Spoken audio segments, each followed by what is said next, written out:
කාලින්දත් යන නෑ තරම නිච්චි ප්‍රසංසස්සේ නින්දා මේ සංසාරේ ඇවිද්දා බව තණ්හායි පැවිද්දා හුන්ට තාම නොතේරිච්ච සමහරු මස් කැල කට අපේ ගිනුමට බැරවෙන්න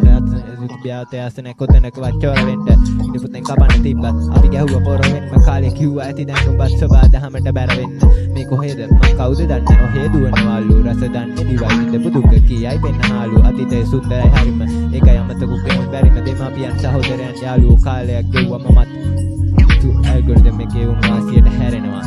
වේදනාවක් අඩු වැඩි නැවසු දැනෙනවා කෙරෙන්න ඕන දේවල් කෙරෙනවා ආදරේ කරපම් මිනිස්සුන්ට මොකද කියලා කිව්වොත් උන් හැරි ඉක්මනට මැරෙනවා වතුර මුක උනත් පනිනවා හුරුයි පීනලා කියලා මේ සුවජ සතුමයි ගත්තේ මන් නැහිලා මේකේ තැලිලා පෙලිලා හුරු නලද්දී සතුටු වෙන්න අතරින් ප්‍රගුණ කළා කිසි දෙයක් නැහැ ඇලිලා ගැලිලා නෙදකින් කතා කරා එක පැත්තකින් කලාබරයි එක පැත්තකින් දඩාබරයි මේ අද්දකී පොඩාබරයි හිතේ තියෙන දේවල් ලිව්වේ ඉදීද දන්නේ මං හෙට මට කිසිම දෙයක් එපා මේ හැමදේම දෙන්න මල්ලිට පැවසුතින් මම ඇත්තම සලකනවා ඉපරිම අයියලාගේ නමට මුළු පැත්තම එක වගේ පක්ෂීන් වැහුවා එකම අත්තිම මං හිට ඉන්න ආස නැහැ මේ අද ඉන්න තාත්තෙම මඩවල්ගේ ජීවිතේ විදිනිට කැලැතෙන ජීවිතයම ගෙවෙන මොහොතේදී පැවැත්මෙන